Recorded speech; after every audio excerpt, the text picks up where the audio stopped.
Les souffrances du jeune Werther. Die Leiden des jungen Werthers. Leipzig, 1774. 11 juillet. Madame M est fort mal.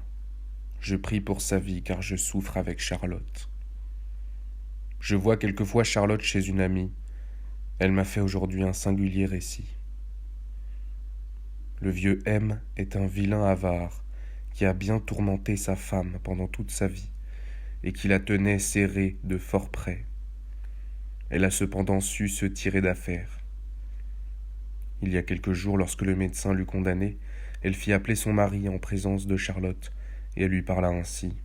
« Il faut que je t'avoue une chose qui, après ma mort, pourrait causer de l'embarras et du chagrin. J'ai conduit jusqu'à présent notre ménage avec autant d'ordre et d'économie qu'il m'a été possible. Mais il faut que tu me pardonnes de t'avoir trompé pendant 30 ans.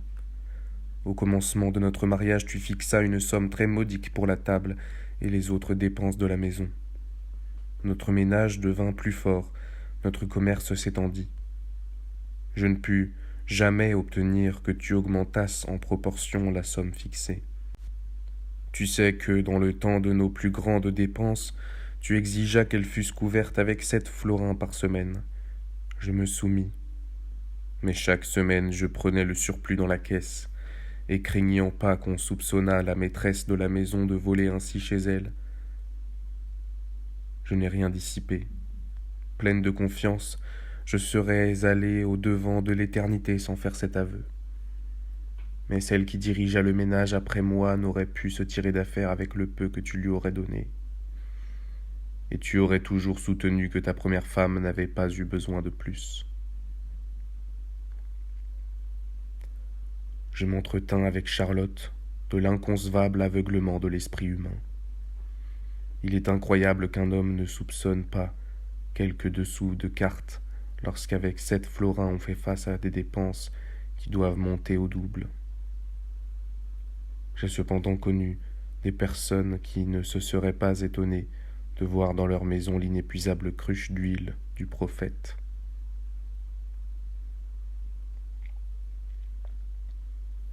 « 13 juillet. Non, je ne me trompe pas. Je lis dans ses yeux noirs le sincère intérêt qu'elle prend à moi et à mon sort. Oui, je sens. Et là-dessus, je puis m'en rapporter à mon cœur. Je sens qu'elle... Oh, l'oserais-je?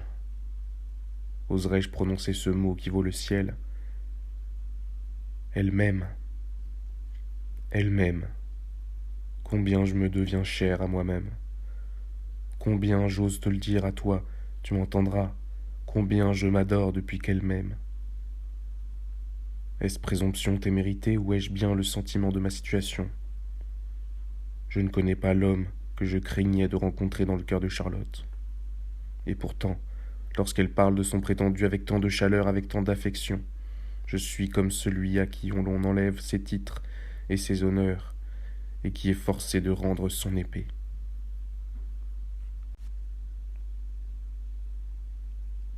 « 16 juillet. Oh, quel feu court dans toutes mes veines lorsque par hasard mon doigt touche le sien, lorsque nos pieds se rencontrent sous la table. Je me retire comme du feu, mais une force secrète m'attire de nouveau. Il me prend un vertige, le trouble est dans tous mes sens.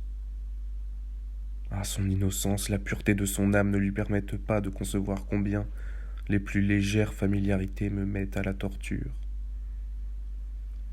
Lorsqu'en parlant elle pose sa main sur la mienne, que dans la conversation elle se rapproche de moi, que son haleine divine peut atteindre mes lèvres, je crois sombrer comme si j'étais frappé de la foudre. Et Wilhelm, si ce ciel, cette confiance, si j'osais jamais, tu me comprends. Non, mon cœur n'est pas si corrompu, mais faible, bien faible, et n'est-ce pas là de la corruption? Elle est sacrée pour moi. Tout désir se tait en sa présence. Je ne sais ce que je suis quand je suis auprès d'elle. C'est comme si mon âme se versait et coulait dans tous mes nerfs. Elle a un air qu'elle joue sur le clavecin avec l'éloquence d'un ange, si simple et si expressif. C'est son air favori. Et il me remet de toute peine, de tout trouble, de toute idée sombre dès qu'elle en joue seulement la première note. Ce que l'on dit des pouvoirs magiques de l'ancienne musique ne me semble pas du tout invraisemblable. Ce simple chant a sur moi tant de puissance. Et comme elle sait me le faire entendre à propos, dans des moments où je serais homme à me tirer balle dans la tête, alors l'égarement et les ténèbres de mon âme se dissipent, et je respire de nouveau plus librement.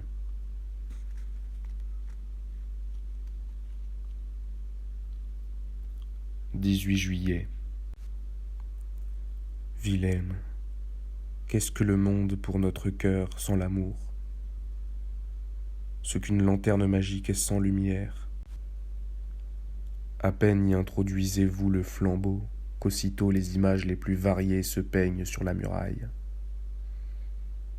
Et lors même que tout cela ne serait que fantômes, encore ces fantômes font-ils notre bonheur quand nous nous tenons là, éveillés, et que, comme des enfants, nous nous extasions sur ces apparitions merveilleuses.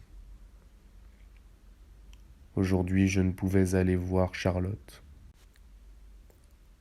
J'étais emprisonné dans une société d'où il n'y avait pas moyen de s'échapper. Que faire? J'envoyais chez elle mon domestique, afin d'avoir au moins près de moi quelqu'un qui eût approché d'elle dans la journée. Avec quelle impatience j'attendais son retour, avec quelle joie je le revis. Si j'avais osé, je me serais jeté à son cou et je l'aurais embrassé. On prétend que la pierre de Bologne, exposée au soleil, se pénètre de ses rayons et éclaire quelque temps dans la nuit. Il en était ainsi pour moi de ce jeune homme. L'idée que les yeux de Charlotte s'étaient arrêtés sur ses traits, sur ses joues, sur les boutons et le collet de son habit, me rendait tout cela si cher, si sacré. Je n'aurais pas donné ce garçon pour 1000 écus. Sa présence me faisait tant de bien. Dieu te préserve d'en rire, Wilhelm. Sont cela les fantômes? Est-ce une illusion que d'être heureux? 19 juillet. Je la verrai. Voilà mon premier mot lorsque je m'éveille, et qu'avec sérénité je regarde le beau soleil levant. Je la verrai. Et alors, je n'ai plus, pour toute la journée, aucun autre désir. Tout va là, tout s'engouffre dans cette perspective.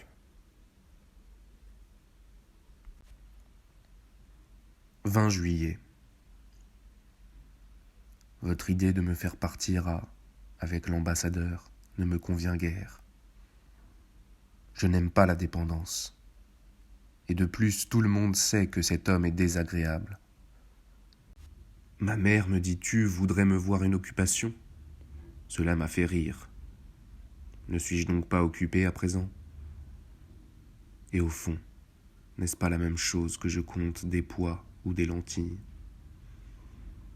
Tout dans cette vie aboutit à des vétilles. Et celui qui, pour faire plaisir aux autres sans besoin et sans goût, se tue à travailler pour de l'argent, pour des honneurs, ou pour tout ce qu'il vous plaira, est à coup sûr un imbécile.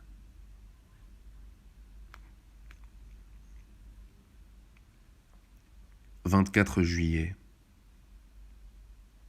Puisque tu tiens tant à ce que je ne néglige pas le dessin, je ferais peut-être mieux de me taire sur ce point que de t'avouer depuis longtemps que je m'en suis bien peu occupé. Jamais je ne fus plus heureux, jamais ma sensibilité pour la nature jusqu'aux cailloux, jusqu'au brin d'herbe, ne fut plus pleine et plus vive. Et cependant, je ne sais comment m'exprimer. Mon imagination est devenue si faible, tout nage et vacille tellement devant mon âme, que je ne puis saisir un contour. Mais je me figure que, si j'avais de l'argile ou de la cire, je réussirais mieux. Si cela dure, je prendrais de l'argile et je la pétrirais, dussé-je ne faire que des boulettes. 3 fois déjà j'ai commencé le portrait de Charlotte, et je me suis ridiculisé 3 fois. Cela me chagrine d'autant plus qu'il y a peu de temps, je réussissais fort bien à saisir la ressemblance. Je me suis donc borné à prendre sa silhouette, et il faudra bien que je m'en contente.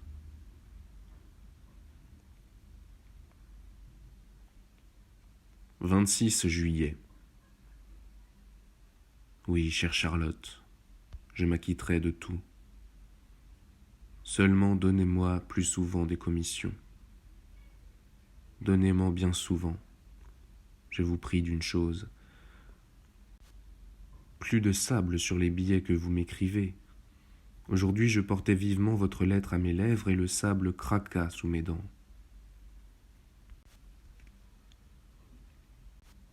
26 juillet. Je me suis déjà proposé bien des fois de ne pas la voir si souvent.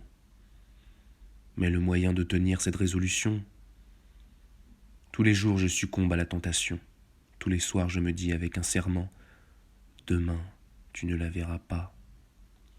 Et lorsque le matin arrive, je trouve quelques raisons invincibles de la voir, et avant que je m'en aperçoive, je suis auprès d'elle. Elle me dit le soir, « Vous viendrez demain, n'est-ce pas ?» Qui pourrait ne pas y aller? Ou bien elle me donne une commission et je trouve qu'il est plus convenable de lui porter moi-même la réponse. Ou bien la journée est si belle, je vais à Valheim, et quand j'y suis, il n'y a plus qu'une demi-lieue jusqu'à chez elle. Je suis trop près de son atmosphère. Hop, m'y voilà encore. Ma grand-mère nous racontait l'histoire de la montagne d'Aimant.